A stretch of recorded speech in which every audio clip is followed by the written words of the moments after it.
Big breaking చూస్తున్నాం. IPS అధికారి సిద్ధార్థ్ కౌశల్ రాజీనామా చేశారు. వ్యక్తిగత కారణాలతోనే స్వచ్ఛందంగా రాజీనామా చేస్తున్నట్లు ప్రకటించారు. తనపై ఎలాంటి ప్రెషర్స్ లేవని, మీడియాలో వస్తున్న వార్తలన్నీ అవాస్తవాలని స్పష్టం చేశారు. ప్రభుత్వానికి, సహచరులకు, ప్రజలకు కృతజ్ఞతలు తెలిపారు. సమాజానికి కొత్త మార్గాల్లో సేవలు అందిస్తా అన్నారు. ప్రభుత్వం నుంచి వస్తున్న ఒత్తిడిని తట్టుకోలేకే సిద్ధార్థ్ కౌశల్ రాజీనామా చేశారంటూ కొన్ని మీడియా సంస్థల నుంచి వార్తలు వచ్చాయి. ఈ నేపథ్యంలో సిద్ధార్థ్ స్పందించి రాజీనామాపై క్లారిటీ ఇచ్చారు. ఏపీలో తనదైన మార్క్ పాలన చూపించి విధులు అన్ని నిర్వర్తించారు సిద్ధార్థ్. ముఖ్యంగా ప్రకాశం, కర్నూలు జిల్లాలో నేరస్తులకు చుక్కలు చూపించిన ఎస్పీగా ఆయనకు మంచి పేరుంది.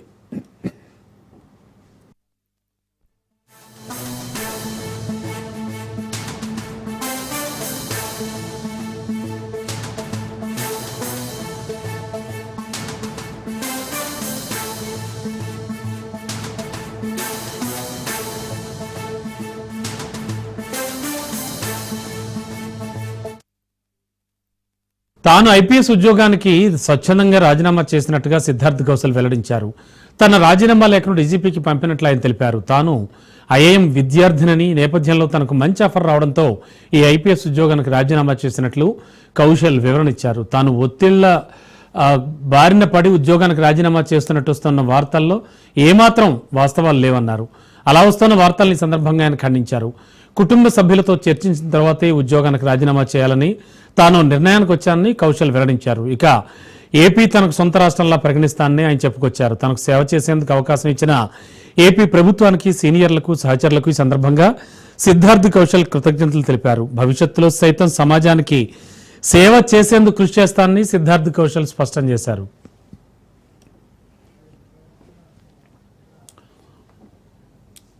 ఇదే అంశానికి సంబంధించి లేటెస్ట్ ఇన్ఫో అందించడానికి మా కరెస్పాండెంట్ శ్రీనివాస్ సిద్ధంగా ఉన్నారు. శ్రీనివాస్, ఏం జరిగింది? సిద్ధార్థ్ కౌశల్ చాలా హైలైట్ గా నిలిచారు గత కొద్ది రోజుల నుంచి. ఏం జరుగుతోంది? ఆయన రాజీనామా వెనక ఏం జరిగింది అనుకోవచ్చు?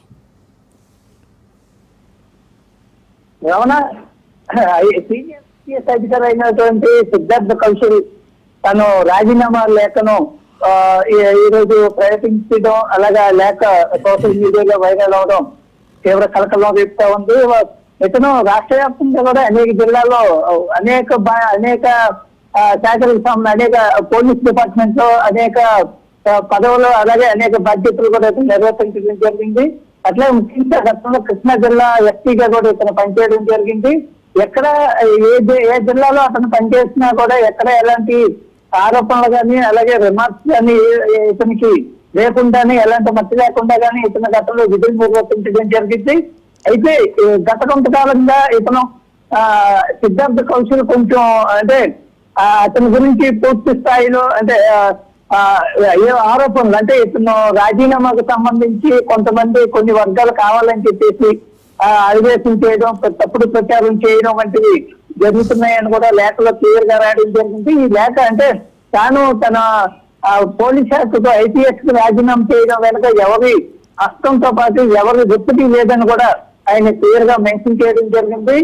ఐపీఎస్ సేవలో అతను పనిచేయడం తన జీవితంలో అత్యంత గౌరవప్రదం, తృప్తికరమైన అనుభవం ఉందని కూడా చెప్తూనే తన కుటుంబ సభ్యులు అట్లాగే సన్నిహితులు అందరి సలహాలు, సూచనలతోనే తను ఇష్టపూర్వకంగానే ఐపీఎస్ కి రాజీనామా చేసినట్టు తెలుస్తా ఉంది. అయితే దీనికి సంబంధించి అతను లేఖలో వివరించినటువంటి అంశాలు ఏవైతే ఉన్నాయో అవన్నీ అతను ఇండివిజువల్ గా రాసినటువంటి అవన్నీ మొత్తం సోషల్ మీడియాలో లేఖ వైరల్ అవడం అనేది గత కొద్దిసేపటి నుంచి కూడా తీవ్ర కలకలం రేపుతుంది. ముఖ్యంగా ఐపీఎస్లు సీనియర్ ఐపీఎస్ కావాల్సి ఐపీఎస్ కేడర్ కు సంబంధించినటువంటి అధికారులు ఎవరైతే ఉన్నారో వాళ్ళందరినీ కూడా ఒక విధంగా షాక్ చేసిందనే కూడా చెప్పొచ్చు. ఎందుకంటే ఇటీవల ఏపీలో చోటు చేసుకున్నటువంటి పరిణామాలు ఏవైతే ఉన్నాయో ఐపీఎస్ ముఖ్యంగా గతంలో మనం చూసినట్లయితే బొంబాయి నటి కేసుకు సంబంధించిన సీనియర్ ఐపీఎస్ సిఎస్ఆర్ ఆంజనేయులతో పాటు మరో 3 ఐపీఎస్ లతో కూడా కేసులు నమోదు చేయడం, ఇవన్నీ కూడా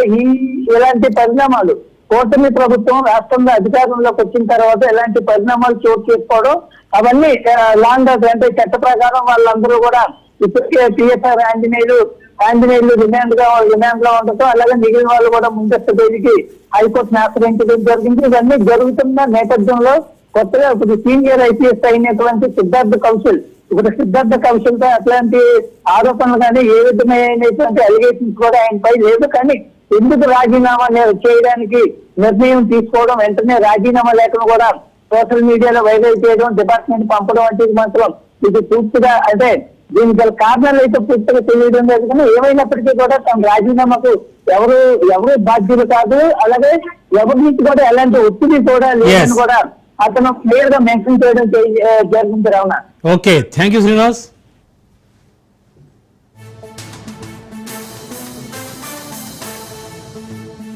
విజయవాడలో విదేశాల్లో వైద్య విద్యను పూర్తి చేసిన విద్యార్థుల ఆందోళన కొనసాగుతూనే ఉంది. 2 రోజుల పాటు ఎన్టీఆర్ హెల్త్ యూనివర్సిటీ వద్ద నిరాహార దీక్ష చేసిన విద్యార్థుల దీక్షను అర్ధరాత్రి పోలీసులు భగ్నం చేశారు. దీంతో రాష్ట్ర వ్యాప్తంగా ఉన్న బాధిత వైద్య విద్యార్థులంతా విజయవాడలోని ధర్నా చౌక్ల నుంచి తమ దీక్షను కొనసాగిస్తున్నారు. వైద్య విద్యార్థుల దీక్షకు అండగా ఏఎస్ఎఫ్, పీడీఎస్యూ, వైఎస్ఆర్సీపీ విద్యార్థి విభాగం నేతలు మద్దతు తెలిపారు. విదేశాల్లో వైద్య విద్యను అభ్యసించిన విద్యార్థులకు పిఆర్ ఇవ్వడంతో పాటు సమస్యలు పరిష్కారం అయ్యే వరకు ఆందోళన కొనసాగిస్తామని వైద్య విద్యార్థులు తేల్చెప్పారు. వారికి మద్దతుగా ఆందోళనలో పాల్గొన్న విద్యార్థి సంఘాల నేతలతో విజయవాడ ధర్నా చౌక్ నుంచి మా ప్రతినిధి శ్రీనివాస్ మరిన్ని వివరాలు అందిస్తారు. విజయవాడలో వైద్య విద్యార్థులు ఆందోళనకు దిగారు. దీనికి సంబంధించి 2 రోజుల నుంచి కూడా ఎన్టీఆర్ హెల్త్ యూనివర్సిటీ దగ్గర వీళ్ళు నిరాహార దీక్ష కూడా చేపట్టడం జరిగింది. నిన్న అర్ధరాత్రి వీళ్ళ దీక్షను కూడా పోలీసులు భగ్నం చేయడం జరిగింది. దీని నిమిత్తం అక్కడి నుంచి కూడా వీళ్ళు విజయవాడ ధర్నా చౌక్ లో మరి అదే ఆందోళన కొనసాగించేందుకు కూడా ఇక్కడికి రావడం జరిగింది. విదేశీ వైద్య విద్యార్థులు కొంతమంది ఉన్నారు. అంటే వాళ్ళ డిమాండ్స్ ఏంటి, వాళ్ళ ప్రాబ్లమ్స్ ఏంటి, అంటే ప్రభుత్వం ఎందుకు స్పందించడం లేదో వాళ్ళని అడిగి తెలుసుకుందాం. చెప్పండి, అంటే మీకు సంబంధించి ప్రధానంగా ఈ ఆందోళన చేయడానికి డిమాండ్స్ ఏంటి? మా డిమాండ్స్ ఏంటంటే మేము ఇంటర్న్షిప్ అలాట్మెంట్స్ ఆర్డర్ ప్రకారం పూర్తి చేశాము. మా ఇంటర్న్షిప్ అయిపోయిన తర్వాత మాకు ఇవ్వాల్సిన పర్మనెంట్ రిజిస్ట్రేషన్లు అనేవి ఇవ్వట్లేదు. రకరకాల కారణాలు చెప్తూ రిజిస్ట్రార్ గారు మమ్మల్ని మభ్యపెట్టి ఇంట్లో ఖాళీగా కూర్చునేలాగా చేస్తున్నారు. కానీ మాకు ఏ ఉద్యోగాలకైనా కానీ తర్వాత పీజీ కోసం ఎంట్రన్స్ పరీక్షలైన నీట్ పీజీ కానీ ఐఎన్ఐసిటీ కానీ ఏది రాసుకోవడానికి అర్హత లేకుండా మేము కంప్లీట్గా ఇంట్లో కూర్చొని ఉండేలాగా చేస్తున్నారనమాట. అవే మా డిమాండ్స్. మాకు వెంటనే పిఆర్లు ఇవ్వాలి అండ్ త్వరలో స్టార్ట్ అవ్వబోయే ఇంటర్న్షిప్ కోసం క్లియర్ గైడ్ లైన్స్ ఇచ్చి వాళ్ళకి కౌన్సిలింగ్ స్టార్ట్ చేసి ఇంటర్న్షిప్లు వాళ్ళందరూ స్టార్ట్ చేసేలాగా చేయాలి. మీరు చెప్పండి, ఎన్ఎంసీ రూల్స్ ఇక్కడ ఏపీలో ఎందుకు వర్తించడం లేదు, దీనికి కారణాలు ఏంటి? నేషనల్ మెడికల్ కౌన్సిల్ రూల్స్ అనేవి ఇండియాలో ఉన్న 29 రాష్ట్రాలకి ఒకటే అండి. కానీ ఇక్కడ ఎందుకు ఆంధ్రాలో మాత్రం అవి వేరేలాగా డిస్క్రిమినేట్ అయ్యి ఎవరికి నచ్చిన రూల్స్ వాళ్ళకి ఇక్కడ ఎందుకు జరుగుతున్నాయో మాకైతే అర్థం కాదు. ఎందుకు మీ రూల్స్ మీకున్నాయి, మీకు అంతలా కావాలంటే కూర్చోవాలండి. ఇక్కడ ఇంతమంది కూడా ఉన్నారు, 1500 మంది ఎఫ్ఎన్జీస్కి ప్రాబ్లం ఉంది. అంతమంది కూడా ఎందుకు? నేను ఈ అమ్మాయి కూర్చుంటాం. రిజిస్ట్రార్ అనే వాళ్ళు ఇప్పుడు ఏ రూల్స్ అయితే చూపించి సైన్ పెడుతున్నారో ఆయనని ఇక్కడ కూర్చోబెట్టండి, మేమిద్దరం మాట్లాడతాం, ఆయనని మాట్లాడమని చెప్పండి. ఎవరి దగ్గర న్యాయం ఉంది అనేది మీరు అందరూ కూర్చొని చూడండి. మాకు 1 year అలాట్మెంట్ ఇచ్చిన వాళ్ళకి 1 year ఇవ్వాల్సిందే. మేము సంవత్సరంలో నేర్చుకున్నాం. మీకు అంత డౌట్ ఉంటే మాకు ఎవరినైనా పేషెంట్లు ఇచ్చి చూపించండి, మేము చూపిస్తాం మాకు ఎంత వచ్చు అనేది. చేశాం కదా 1 year లో చాలానే నేర్చుకున్నాం. మేము గవర్నమెంట్ హాస్పిటల్లోనే అండి చేసింది. ఎన్నో వేల మంది ప్రజలు ఒక రోజు రాత్రికి వస్తారు ఇక్కడికి. మేము చాలానే నేర్చుకున్నాం. ఇక్కడ స్టూడెంట్స్ ఎలా 1 year చేస్తారు, ఆ 1 year లో వాళ్ళు నేర్చుకోగలిగింది మేము నేర్చుకోలేమా? మేము స్టూడెంట్స్, మేము చదువుకున్న వాళ్ళమే. కాబట్టి ఎవరికైతే 1 year అలాట్మెంట్ ఇచ్చారో 1 year ఇవ్వండి. ఎవరికైతే అన్యాయంగా 2 years 3 years ఇచ్చారో వాళ్ళని మళ్ళీ ఎన్ఎంసీ రూల్స్ ప్రకారం అన్ని వెరిఫై చేసి దాన్ని 1 year కింద మార్చాలి. ఎవరికైతే ఇంకా ఇంటర్న్షిప్ కంప్లీషన్ సర్టిఫికేట్స్ కూడా ఇవ్వలేదో వాళ్ళకి కంప్లీషన్ సర్టిఫికేట్స్ ఇవ్వాలి, అది మా డిమాండ్. మీరు చెప్పండి, అంటే ముఖ్యంగా ఏంటంటే పిఆర్ ఎందుకు ఇక్కడ మీకు ఇవ్వడం లేదు, ప్రధానంగా ఏంటంటే ఎన్ఎంసి నామ్స్ ఎందుకు ఇక్కడ అమలు కావడం లేదు? నమస్కారం అండి, నా పేరు డాక్టర్ హర్షిత. నేను అబ్రాడ్ నుంచి ఎంబీబీఎస్ కంప్లీట్ చేశాను. మాకు ఇక్కడ 13 months నుంచి మా లైసెన్సెస్ ఇవ్వకుండా రిజిస్ట్రార్ గారు చాలా ఇబ్బంది పెడుతున్నారు. దానికి రీజన్ ఏమంటే మేము ఆయనకి నచ్చము. ఎందుకు నచ్చము? We want reason. ఎందుకు నచ్చమండి? ఇప్పుడు 1 month అయిపోగా ముందే మాకు 2 years చేయండి అంటే దేని బేస్ మీద మీరు మాకు ఇస్తున్నారు? మాకు రీజన్ కావాలి. మేము రిజిస్ట్రార్ సార్తో మాట్లాడాలి. ఆయన రావట్లేదు. మేము ఎప్పుడు స్ట్రైక్ చేసినా, ఎప్పుడు హంగర్ స్ట్రైక్ చేసినా ఆయన లీవ్లో ఉంటారు. ప్రతిసారి లీవ్లో ఉంటారు. మీరు లోపలే అంతా మాకు టార్చర్ పెడుతున్నారు, కానీ పబ్లిక్ లో రండి, మేము మాట్లాడతాం. మీరు ఎందుకు ఇలా చేస్తున్నారు? మాకు రీజన్ కావాలి. And chairman sir, health minister sir, దయచేసి ఇవన్నీ లేకుంటే మా మ్యాటర్ నుంచి తొలగించండి. మా మ్యాటర్ ని వేరే రిజిస్టర్ కి చెప్పండి, సబ్ రిజిస్టర్ తో చెప్పండి. మా ప్రాబ్లం మాకు సాల్వ్ చేయండి. మీరు చెప్పండి, అంటే ఈ రాష్ట్ర వ్యాప్తంగా మొత్తం టోటల్ గా చూసుకుంటే ఎంతమంది ఎట్లా విదేశీ విద్యను అభ్యసించిన స్టూడెంట్స్ ఉన్నారు? ఎందుకు మిమ్మల్ని ఎందుకు టార్గెట్ చేసి రిజిస్టర్ ఇబ్బంది పెట్టే అవకాశాలు ఎందుకు చేస్తున్నారు? రాష్ట్రంలో మొత్తం 1700 మంది ఏపీలోనే 1700 మంది ఎఫ్ఎంజీ డాక్టర్లకి అన్యాయం జరుగుతుందండి. పక్కన ఏ రాష్ట్రంతో పోల్చుకున్నా, అది పంజాబ్ అవనివ్వండి, ఉత్తరప్రదేశ్ అవనివ్వండి, తెలంగాణ అవనివ్వండి, కర్ణాటక బోర్డు అవనివ్వండి, ఎక్కడ కూడా మాకు ఇటువంటి వివక్షత లేదు, మాకు ఎటువంటి అన్యాయం జరగట్లేదు. ఇక్కడ మాత్రమే జరుగుతుంది. ఆల్రెడీ ఆ సంవత్సరం క్రితంగా మేము చంద్రబాబు గారిని కలిసాము, లోకేష్ గారిని కలిసాము. వారు మాకు ఫేవర్ గానే చేశారు. ఏపీఎంసీలో కౌన్సిల్ ఫామ్ చేశారు, కొత్తగా చైర్మన్ గారు ఫామ్ అయ్యారు. కాకపోతే చైర్మన్ గారు పెట్టిన రూల్స్ అవి కూడా ఇంకా ఫాలో అవడానికి టైం పడుతుందండి. రిజిస్టర్ మాకు కావాలని నిలుపుతున్నారు. మేము తక్షణమే మాకు న్యాయం జరగాలని కోరుకుంటున్నామండి. టీడీఎస్ నాయకులు కూడా ఉన్నారు, అంటే నెక్స్ట్ వీళ్ళు ఏం చేయబోతున్నారో కూడా అడిగి తెలుసుకుంటాం. మీకు చెప్పండి, అంటే ఈ ఆందోళనకు సంబంధించి మీ పీడీఎస్ తరఫున నెక్స్ట్ భవిష్యత్తులో ఏం చేయబోతున్నారు? ఖచ్చితంగా ఇది విద్యార్థులు భవిష్యత్తుకు సంబంధించిన విషయం. గత సంవత్సరం బట్టి కూడా అనేక ఆందోళన నిర్వహిస్తూ ఉన్నారు, వివిధ రూపాల్లో నిరసన తెలియజేస్తా ఉన్నారు. కానీ ఇప్పటికి కూడా ప్రభుత్వం స్పందించలేదంటే ఇది దుర్మార్గమైన విషయం. ఈ రోజున రిజిస్టర్ గారు ఇంత ఆగ్రహాలు చేస్తూ ఉంటే ఈ రోజున ప్రభుత్వంలో ఉన్నటువంటి అధికారులు కానీ, విద్యాశాఖ అధికారులు కానీ ఏం చేస్తా ఉన్నారు? ఒక పక్కన ఆరోగ్య శాఖ మంత్రి అయినటువంటి సత్యకుమార్ గారు దీని మీద స్పందిస్తా అని చెప్పి సమయం డిలే చేస్తా ఉన్నారు. కానీ ఇప్పటికొచ్చి కూడా వీళ్ళ యొక్క సమస్యలు పరిష్కరించారు. కాబట్టి మేము ఒకటే డిమాండ్ చేస్తా ఉన్నాం, తక్షణమే ఈ విద్యార్థులు పిలిపించి తక్షణమే వీళ్ళ పిఆర్లు వీళ్ళకి అప్పచెప్పేంత వరకు కూడా భవిష్యత్తులో పెద్ద ఎత్తున ఉద్యమం చేస్తాం. ఇటు స్టూడెంట్స్ యూనియన్స్ కావచ్చు, లేదనుకుంటే విదేశీ విద్యను వైద్య విద్యను అభ్యసించినటువంటి విద్యార్థులు కూడా క్లియర్గా ఒకటే చెప్తా ఉన్నారు. పిఆర్ ఖచ్చితంగా ప్రభుత్వం ఎన్ఎంసీ నామ్స్ ప్రకారం పిఆర్ ఖచ్చితంగా ఇవ్వాల్సిందే. ఇచ్చేంత వరకు కూడా తమ ఆందోళనను కొనసాగిస్తామని వైద్య విద్యార్థులు చెప్తామంటే, మరోవైపు ఆందోళన చేపడుతున్నటువంటి వైద్య విద్యార్థులకు తాము విన్నంటే ఉంటామని కూడా ఏఎస్ఎఫ్ అట్లాగే పీడీఎస్యూ నేతలు కూడా రాజ్ న్యూస్ కు ప్రత్యేకంగా చెప్పడం జరిగింది. కెమెరామెన్ సతీష్తో ఐ శ్రీనివాస్, విజయవాడ. తిరుపతి జిల్లా చంద్రగిరి నియోజకవర్గంలో సుపరిపాలన తొలి అడుగు కార్యక్రమం నిర్వహించారు. ఈ కార్యక్రమంలో ఎమ్మెల్యే పులవర్తి నాని ఇంటింటికి వెళ్లి సంక్షేమ పథకాల గురించి ప్రజలకు వివరిస్తున్నారు. ప్రజల సమస్యలు అడిగి తెలుసుకుని వాటిని పరిష్కరిస్తున్నారు. చంద్రబాబు పాలనలో రాష్ట్రం అభివృద్ధి చెందుతుందని ఎమ్మెల్యే పులవర్తి నాని అంటున్నారు. గత ప్రభుత్వంలాగా మద్యం దుకాణాల వద్ద కమిషన్లు తీసుకోవడం లేదంటోన్న చంద్రగిరి ఎమ్మెల్యే పులవర్తి నానితో మా ప్రతినిధి కిరణ్ ఫేస్ టు ఫేస్. రాష్ట్ర వ్యాప్తంగా సుపరిపాలనలో భాగంగా తొలి అడుగు కార్యక్రమాన్ని రాష్ట్ర వ్యాప్తంగా ఉన్న అన్ని నియోజకవర్గాల్లో ఇప్పటికే రాష్ట్ర ముఖ్యమంత్రి చంద్రబాబు నాయుడు కుప్పంలో ఏదైతే ఈ కార్యక్రమాన్ని ప్రారంభించారో, అయితే అదే కార్యక్రమంలోనే రాష్ట్రంలోని అన్ని నియోజకవర్గాల ఎమ్మెల్యేలు కూడా ఇంటింటికి వెళ్ళి ఏదైతే సంక్షేమ పథకాలు ఏవైతే ఉన్నాయో వాటన్నింటినీ వివరించేందుకు ఆ కార్యక్రమాన్ని ప్రారంభించారు. చంద్రగిరి నియోజకవర్గం సంబంధించి చంద్రగిరి ఎమ్మెల్యే పులవర్తి నాని గారు మనతో పాటు ఉన్నారు. సార్ అడిగి మరిన్ని విషయాలు అయితే తెలుసుకునే ప్రయత్నం చేద్దాం. అలా చెప్పడం తొలి అడుగు కార్యక్రమానికి ఇక్కడి నుంచే మీరు శ్రీకారం చుట్టినట్టు ముఖ్యంగా ప్రతి ఇంటికి వెళ్తున్నారు, ఏ విధంగా ఉంది నా స్పందన? గత ఎమ్మెల్యేగా కంటెస్ట్ చేసే ముందు కూడా రూరల్ మండలంలో ఇక్కడి నుంచి స్టార్ట్ చేయడం జరిగింది. సాయిబాబా గుళ్ళో పూజ చేసుకుని ఇదే తిరుమల నుంచి సుపరిపాలనలో తొలి అడుగు 4 సార్లు సీఎం అయినటువంటి మా చంద్రబాబు నాయుడు నాయకత్వంలో మొదటి సంవత్సరం కంప్లీట్ అయినప్పుడు ఇక్కడే స్టార్ట్ అయ్యింది. ప్రతి ఒక్క మహిళా సోదరు డైరెక్ట్గా మీకు వీడియోస్ కూడా తీసుకోవచ్చు. అమ్మ మేము ఇచ్చిన పథకాలు చెప్తూ ప్రభుత్వం పైన, మా సీఎం గారి పైన కానీ ఎన్డీఏ కూటమి పైన బాగుందని, చాలా బాగుందన్నారు. ఎమ్మెల్యేగా మీకు బాగుందా? మాకు బాగుందంటే ఎమ్మెల్యే కూడా బాగుందన్నారు.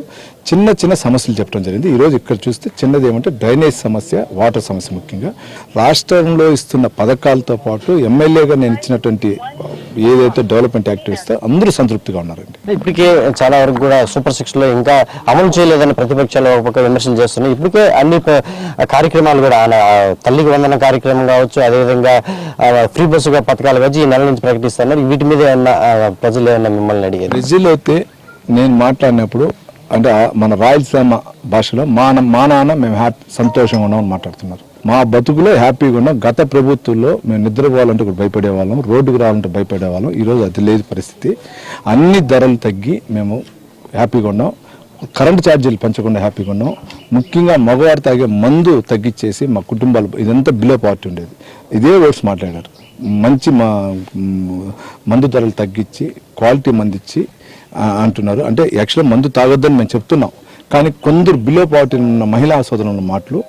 దీంతో పాటు ముఖ్యంగా వీళ్ళంతా చెప్పేది ఏమంటే ఎక్కడ కానీ రౌడీజం లేకుండా ఎక్కడ ఇది లేకుండా అని కూడా సంతోషంగా చెప్పడం జరిగింది. అంటే కొంతమంది మీ మీద అదేవిధంగా కక్ష కట్టి అంటే ఏదైతే బ్రాండ్ షాపుల దగ్గర కొంతమంది ఫోటోలు తీసి వాటిని 24 hours కూడా మద్యం అమ్ముతా ఉంటారని కూడా ప్రచారం అయితే జరుగుతుంది. దీనికి ఏమంటారు? ఎవరైతే ఆ విధంగా ప్రచారం చేస్తున్నారో వాళ్ళందరూ గతంలో వైన్ షాపులు సిండికేట్ చేసి సిండికేట్ ద్వారా సంవత్సరాన్ని కాకుండా నెలకి ఎన్ని లక్షల ఆదాయం తీసుకున్నారో వాళ్ళు. నేను క్లారిటీ చెప్తున్నా, ఏ వైన్ షాపులు కాడ చంద్ర నియోజకవర్గం ఎమ్మెల్యేకి మాకు సంబంధం ఉండదు. మీ నియోజకవర్గం నాకు తెలియదు, మా ఎమ్మెల్యేగా నేను ఎక్కడ ఉన్నాను. కానీ రూరల్ మండలం కానీ పక్కనున్న తిరుపతి నియోజకవర్గం ఉన్న వైన్ షాపుల ముందు మనం మీరు చెప్పిన విధంగా చేశారు. అదే 2 చోట్ల గత పాలకులు తిరుపతి నియోజకవర్గం ఉండొచ్చు, పక్కన చంద్ర నియోజకవర్గం ఉండొచ్చు, పక్కన కాళహస్తి నియోజకవర్గం ఉండొచ్చు, ఎక్కడైనా ఉండొచ్చు. గత పాలకులు ఏ విధంగా మామూలు వసూలు చేశారు రాష్ట్ర ప్రజల కంటే కూడా తిరుపతి ప్రజలకు అందరికీ తెలుసు. అంటే చంద్రగిరి నియోజకవర్గం అత్యంత అంటే ఎక్కువ శాతం ఓటర్లు ఉండే నియోజకవర్గం. అందుకే తిరుపతికి చుట్టుపక్కల ప్రాంతం అంతా కూడా చంద్రగిరి నియోజకవర్గం ఉంది. ఈ సుపరిపాలన తొలి అడుగులో భాగంగా అంటే మొత్తం ఇల్లుని మీరు కవర్ చేసే నమ్మకం ఉందా మీకు? నేను నెల రోజులు కాదండి, నేను 3 నెలలు ప్రోగ్రాం పెట్టుకున్నాను అండి. 3 నెలల్లో ప్రతి ఇల్లు తిరగాలనుకుంటాను. నెల రోజుల్లో నేను తిరగట్ల. 3 నెలలు, వారానికి ఒక మండలం. ఒక మండలంలో ఇప్పుడు ఈ వారము 7 రోజులు పెట్టుకొని ఉమ్మడి 4 అంటే ఒక పంచాయతీ 2 మండలాలు 2 రోజులు లెక్కన ఇక్కడ 4 పంచాయతీలు ఉన్నాయి. 8 రోజులు పెట్టుకున్నా. దీని తర్వాత ఎర్రావారిపాలెం వెళ్తున్నా.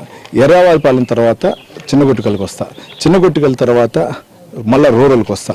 మళ్ళీ రూరల్ తర్వాత ఆర్సీపురం వెళ్తా. ఆర్సీపురం తర్వాత పాకాలు. అట్లా పెట్టుకొని 3 నెలలు ప్రోగ్రాం. 3 నెలలు ప్రతి ఇల్లు ఎక్కువ తిరుగుతానండి. 3 నెలలు దాటితే కూడా ప్రతి పౌరుని కలిసేది ఇంకా నెల రోజులు ఎక్స్టెండ్ చేసుకుంటాను. అంటే 3 నెలలకు 90 రోజుల్లో ఒక 10 రోజుల్లో 15 రోజుల్లో సండేలు ప్లస్ ఏదైనా ఒక కార్యాలయకో లేదంటే ఏదైనా మా పార్టీ మీటింగ్లో ఇది ఉంటుంది కాబట్టి ఇంకొక నెల కూడా ఎక్స్టెండ్ చేసుకుంటా. కానీ ప్రతి సంవత్సర కాలం ప్రభుత్వ ఉద్యోగం సెలవు ఉంటుంది కానీ మీకు సెలవు ఉండదు అంటారు? 100% మా నాయకుడు మమ్మల్ని పంపించారు. ముఖ్యంగా చంద్రగిరి నియోజకవర్గంలో ప్రజలు 30 సంవత్సరాల తర్వాత గెలిపించిన తర్వాత నా 1 సంవత్సరం గెలిచిన తర్వాత నేను తిరగాల్సిన బాధ్యత నాది కాబట్టి నేను తిరుగుతాను. మొత్తం మీద చూసుకుంటే చంద్రగిరి నియోజకవర్గంలో నానిగారు చెప్పిన పరిస్థితి ప్రతి ఒక్కరిని ఎట్టి పరిస్థితుల్లో కూడా తమ నాయకుడు చెప్పినట్టుగా ప్రతి ఒక్క ఇంటికి వెళ్ళి సుపరిపాలనలో భాగంగా తొలి అడుగు కార్యక్రమాన్ని అంటే తమ ప్రభుత్వంలో ఏదైతే సంక్షేమ పథకాలు ఉన్నాయో ఆ సంక్షేమ పథకాలన్నీ కూడా వివరిస్తూ ప్రతి ఇంటికి వెళ్తూ కూడా ఈ కార్యక్రమాన్ని చేపడుతున్నారు. అయితే ప్రతి ఇంట్లో కూడా తమకు మంచి స్పందన వస్తుంది. ప్రతి ప్రశాంతంగా మేము ఉన్నామంటూ ప్రజలందరూ కూడా చెప్పే పరిస్థితి కనిపిస్తామని చెప్పేసి చంద్రగిరి ఎమ్మెల్యే నానిగారు చెప్పే పరిస్థితి కనిపిస్తా ఉంది. కెమెరా పర్సన్ రమణాతో కిరణ్ రాజ్ న్యూస్ చంద్రగిరి. బనకచెర్ల ప్రాజెక్టుకు పర్యావరణ అనుమతి అడ్డుకోవడంలో సీఎం రేవంత్ రెడ్డి ప్రభుత్వం విజయం సాధించిందని మంత్రి వాకిటి శ్రీహరి తెలిపారు. బీజేపీ స్టేట్ చీఫ్ రామచంద్రరావును నియమించడంతో బీజేపీకి బీసీల పట్ల ఉన్న చిత్తశుద్ధికి నిదర్శనమని ఆయన విమర్శించారు. గత ప్రభుత్వం చేసిన అప్పులు వడ్డీలు కట్టడానికి ప్రభుత్వం వద్ద నిధులు లేక ఇబ్బందులు పడుతూ ఉంటే కాంగ్రెస్ దోచుకుంటోందని బీజేపీ చేస్తున్న ఆరోపణల్లో వాస్తవాలు లేవని అంటున్న మంత్రి వాకిటి శ్రీహరితో మా ప్రతినిధి రాజు ఫేస్ టు ఫేస్ చూద్దాం. మంత్రి వాకిటి శ్రీహరి ముదిరాజ్ గారు ఉన్నారు. ప్రధానంగా బీజేపీ బీఆర్ఎస్ ఆరోపణలు చేస్తూ ఉన్నాయి కాంగ్రెస్ పైన, అదేవిధంగా ప్రభుత్వం పైన కూడా ఆరోపణలు చేస్తూ ఉన్నాయి. మనతో మాట్లాడేటటువంటి ప్రయత్నం చేద్దాం వారితో. సార్, ప్రధానంగా ఇప్పటికే అటు తెలంగాణ కర్ణాటక సర్కార్లు ఢిల్లీ కాంగ్రెస్ పెద్దలకు ఏటీఎంగా మారిపోయింది అనేది ప్రధానంగా బీజేపీ చేస్తున్నటువంటి ఆరోపణ. దేని చూసి చేస్తా ఉన్నారు? ఇక్కడి నుంచే డబ్బు మూటలు తరలిస్తా ఉన్నారు అనేది వాళ్ళు చేస్తా ఉన్నారు. ఎక్కడ డబ్బు మూటలు? ఎక్కడివి? ఏమైనా కొల్లగొట్టినే ఉన్నాయా లేకుంటే ఇంకేమైనా చేసినవి ఉన్నాయా? ఇలా ఉన్న అప్పు కట్టుకునే సరిపోతలేదు, ఉన్న అప్పు కట్టడానికి అప్పుకు వడ్డీ కట్టడానికి సరిపోతలేదు. డబ్బు మూటలు మోసే అనమాట వాస్తవం. ఈ అలవాటు కాంగ్రెస్ పార్టీకి ఎప్పుడు ఉండదు. కావాలిస్తే ఇది ఒక నేషనల్ పార్టీ, ఈ పార్టీ ఢిల్లీలో ఉంది, గల్లీలో ఉంది. ఈ గల్లీలో ఉన్న పార్టీ కాదు ఇది. దీనికి ఒక సంస్థాగతంగా అట్ సేమ్ టైం ఢిల్లీలో కూడా ఒక అధిష్టానం ఉంటుంది. ఖచ్చితంగా ఒక కుటుంబంలో మనం ఒక కుటుంబ సభ్యుల్లాగా, మనం కుటుంబ పెద్దలాగా వాళ్ళు ఉంటారు. కాబట్టి ప్రతిదీ కూడా ఇన్ఫర్మేషన్ మేము ఏం చేస్తున్నాం, మేము ఖచ్చితంగా పెద్ద మనుషులు మాకు కూడా సూచనలు సలహాలు ఇస్తారు. మరి ఆ రోజు ఈ రాహుల్ గాంధీ గారు వచ్చే కదా వరంగల్ డిక్లరేషన్లో ఖచ్చితంగా వరికి మద్దతు ధర ఇస్తాం లేదా బోనస్ ఇస్తామని చెప్పి, మరి ఆ రోజు ఆయన చెప్పిన మాట ప్రకారంగా అధికారంలోకి వచ్చిన తర్వాత మద్దతు ధర ఇస్తా ఉన్నాం, సేమ్ టైం బోనస్ కూడా ఇస్తా ఉన్నాం కదా. మూటలు మోయేది ఎప్పుడు సాధ్యం అంటే ఏ దాని పేరు మీద ఒక దాని పేరు మీద ఓ ప్రాజెక్ట్ మీద దుడ్లు కొల్లగొట్టి తీసుకొని మోస్తే అది మూటలు అంటారు. దాన్ని ఉన్న అప్పులకే వడ్డీలు కట్టే పరిస్థితి ఇబ్బందులు పడతా ఉంటే ఇంక మూటలు ఎక్కడి ఏంటివన్నా సోదర. మరోవైపు బనకచెర్ల ఇష్యూకి సంబంధించి పెద్ద ఎత్తున వివాదం చెలరేగుతా ఉంది. బనకచెర్ల మీద ఉత్తమ్ కుమార్ రెడ్డి నీటిపారుదల శాఖ మంత్రిగా ఉన్నటువంటి ఉత్తమ్ కుమార్ రెడ్డికి అవగాహన లేకుండా పవర్ పాయింట్ ప్రజెంటేషన్ ఇచ్చారు. అదేవిధంగా గత పవర్ పాయింట్ ప్రజెంటేషన్ లో సీఎం రేవంత్ రెడ్డి 3000 టీఎంసీలు గోదావరిలో కలుస్తున్నాయనేటటువంటి బ్రహ్మ పదార్థాన్ని సృష్టించిందే కేసీఆర్ అనేటటువంటి కామెంట్ చేశారు. అది సిడబ్ల్యూశ్రీ చెప్పిన 56 ఏళ్ల డేటా ప్రకారం చెప్పినటువంటి వివరాలు అనేది కూడా హరీష్ రావు కొద్దిసేపటి క్రితం చెప్తాం. చెప్పండి, తప్పే ఉంది. దీని మీద ఖచ్చితంగా అసెంబ్లీలో కూడా మనం డిస్కస్ చేద్దామని చెప్పాం కదా. 100% అసెంబ్లీ డిస్కస్ చేద్దాం. ఇంతకుముందు బనకచెర్ల సంబంధించిన విషయాలు కూడా ఈ పవర్ ప్లాంటేషన్ ఇయ్యకన్నా ముందు మాలో ఉన్న అవగాహన ఒకలాగా ఉండే, ఇచ్చిన తర్వాత నీటి చుక్క ఎటుపోతా ఉంది, ఎక్కడ ఆగుతా ఉంది, ఎక్కడ దేనికి ఎవరు ఎక్కడ పోయి ఏం మాట్లాడినారు, రాయలసీమ రథసీమ చేస్తా అని చెప్పింది ఎవరు, ఊకే మాట్లాడి సరిపోదండి. క్లిప్పింగ్ తో సహా ఖచ్చితంగా ప్రజెంటేషన్ చేయడానికి సిద్ధంగా ఉన్నామన్నమాట గుర్తు చేస్తూ. ఫైనల్ గా చెప్పండి, ఈ బనకచెర్లకు పర్యావరణ అనుమతులు రాకుండా నిలపడంలో ప్రభుత్వం కృషి ఉందా, లేదంటే బీఆర్ఎస్ మొదటి నుంచి పోరాడుతూ ఉంది అనేది కూడా వాళ్ళు క్లెయిమ్ చేసుకునేటటువంటి ప్రయత్నం చేస్తా ఉన్నారు. ఈ గోదావరి నుంచి తీసుకుపోయే కదా మీరు యుద్ధం బేసిన్లు బేషాజాల్లో చెప్పింది ఎవరు, ఏ ముఖ్యమంత్రిగా చెప్పారు, ఏ సందర్భంలో చెప్పారు? చెప్పేది వాళ్ళే. నీళ్లు 1000 టీఎంసీలు వేస్ట్గా పోతున్నాయి, వాడుకోండి అని చెప్పింది వారే, దీన్ని ఊతం చూపించింది వారే. సేమ్ టైం రోజమ్మ గారి దగ్గర భోజనం చేసి నేను అక్కడ ఉన్నటువంటి ప్రెస్ సోదరులు అడిగినప్పుడు ఖచ్చితంగా రాయలసీమ రథసాధన చేస్తా, అందరం కలిసిమెలిసి ఉండాలి, ఏం విభేదాలు లేవని చెప్పింది ఎవరు? ఈ రోజు దాని పట్ల పరిపూర్ణంగా అవగాహన ఉండి ముఖ్యమంత్రి గారు ప్లస్ ఉత్తమ్ కుమార్ రెడ్డి గారు ఢిల్లీకి వెళ్ళి ఖచ్చితంగా కన్సర్న్ డిపార్ట్మెంట్ మాట్లాడి ఖచ్చితంగా బనకచెర్ల ద్వారా నష్టపోతామని చెప్పి ఆపిన సందర్భాలు చూశారు కదా మీరే. నేను చెప్పడం గొప్ప కాదు, మీరు ప్రతిదీ కూడా అబ్జర్వేషన్ చేస్తూ ఉన్నారు. ప్రభుత్వానికి సేమ్ టైం దిస్ ఇష్యూకి మధ్య ఉండేది మీరే కదా, ప్రతి సందర్భాన్ని మీరు చూస్తూ ఉన్నారు. కాబట్టి 100% బనకచెర్ల ద్వారా వాళ్ళు చూపించినటువంటి ఉత్సాహం, మేము ఆపే విధానం ప్రతిదీ కూడా నిన్న పవర్ ప్లాంట్ ప్రజెంటేషన్లో క్లియర్గా తెలిసింది. దాని ప్రకారంగా ఈరోజు ప్రతి ఒక్కరికి కూడా అవగాహన ఉంది. అంత డెప్త్ కాకుండా ఈరోజు ఏమవుతుంది, ఎక్కడి నుంచి ఎక్కడికి నీళ్ళు పోతా ఉన్నాయి, ఎందుకు వీళ్ళు చెప్పాల్సి వచ్చింది, దీనికి సంబంధించిన అంశాల పట్ల కొంత అవగాహన కలిగి ఉన్నాం. కాబట్టి ఈరోజు ఈ విధంగా మాట్లాడగలుగుతా ఉన్నాం. బీజేపీ రాష్ట్ర అధ్యక్షుడిగా రామచంద్రరావుని నియమించినటువంటి పరిస్థితి ఉంది. మొన్నటి అసెంబ్లీ ఎన్నికల్లో బీసీసీఎం నినాదంతో జనంలోకి వెళ్ళినటువంటి సిచ్యువేషన్, అది వారి పార్టీకి సంబంధించిన అంశం. కానీ అనుకున్నాం ఈసారి బీసీకి అవకాశం ఇస్తారని చెప్పేసి. ఈనాడు కూడా బీసీకి అవకాశం ఇవ్వలే. గతంలో కూడా మన ఎవరు ఉండరు కదా, బండి సంజయ్ గారు ఉంటే మధ్యలో తీసేసి కిషన్ రెడ్డి గారు చేసినట్టున్నారు. మళ్ళీ ఇప్పుడు నిన్న కూడా ఈటల రాజేందర్ గారు చేస్తారు డిస్కస్కి వచ్చింది. తర్వాత తీరా చూస్తే అంటే ఇది సహజ సిద్ధంగా బీసీల పట్ల వాళ్ళకున్న ఆలోచన విధానం మళ్ళొకసారి బయటకు వచ్చేసి. మంత్రి వాకిటి శ్రీహరిముద్రాజ్ చెప్తున్నటువంటి మాట, ప్రధానంగా బీసీల పట్ల బీజేపీకి చిత్తశుద్ధి లేదు. దాంతోపాటుగానే బనకచెర్ల ప్రాజెక్టుకు పర్యావరణ అనుమతులు రాకుండా అడ్డుకుంది ముమ్మాటికి ప్రభుత్వమే అనేది కూడా వారు స్పష్టం చేస్తున్నటువంటి పరిస్థితి ఉంది. కెమెరా పర్సన్ వరుణ్తో రాజ్ న్యూస్. అమెరికా అధ్యక్షుడు డొనాల్డ్ ట్రంప్ ప్రతిష్టాత్మకంగా భావిస్తున్న బిగ్ బ్యూటిఫుల్ బిల్ సెనేట్ ఆమోదం పొందింది. అధికార పార్టీకి చెందిన 3 రిపబ్లికన్ సెనేటర్లు వ్యతిరేకించారు. దీన్ని ఓటింగ్లో సమానంగా ఓట్లు రాగా ఉపాధ్యక్షుడు జెడీ వ్యాన్స్ టైప్ బ్రేకర్ ఓటుతో సభలో బిల్లు గట్టెక్కింది. పెద్ద ఎత్తున పన్ను తగ్గింపులు, వ్యయ నియంత్రణల లక్ష్యంతో ట్రంప్ సర్కార్ ఈ బిల్లును ప్రతిపాదించింది. సెనేట్ ఆమోదంతో ఈ బిల్లు ప్రతినిధుల సభకు వెళుతుంది. కానీ సెనేట్ చేసిన మెడికేడ్ మార్పులు అక్కడ బిల్లు ఆమోదానికి అడ్డంకిగా మారే అవకాశం ఉన్నట్లు తెలుస్తోంది. $4.5 ట్రిలియన్ పన్ను తగ్గింపులు, మెడికెయిడ్, ఫుడ్ స్టాంపులలో $1.2 ట్రిలియన్ కోతలు విధించడమే లక్ష్యంగా ట్రంప్ సర్కార్ ఈ బిల్లు రూపొందించింది. అయితే ఈ కోతల వల్ల 2034 నాటి 1,18,00,000 మంది అమెరికన్లు ఆరోగ్య బీమాను కోల్పోయే అవకాశం ఉంది. డెమోక్రాట్స్ ఈ బిల్లును ఆలస్యం చేయడానికి తీవ్రంగా యత్నించి విఫలమయ్యారు.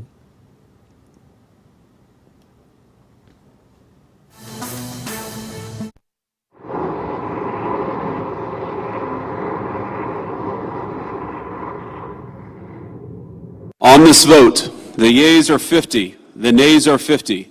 The Senate being evenly divided, the Vice President votes in the affirmative. The bill as amended is passed.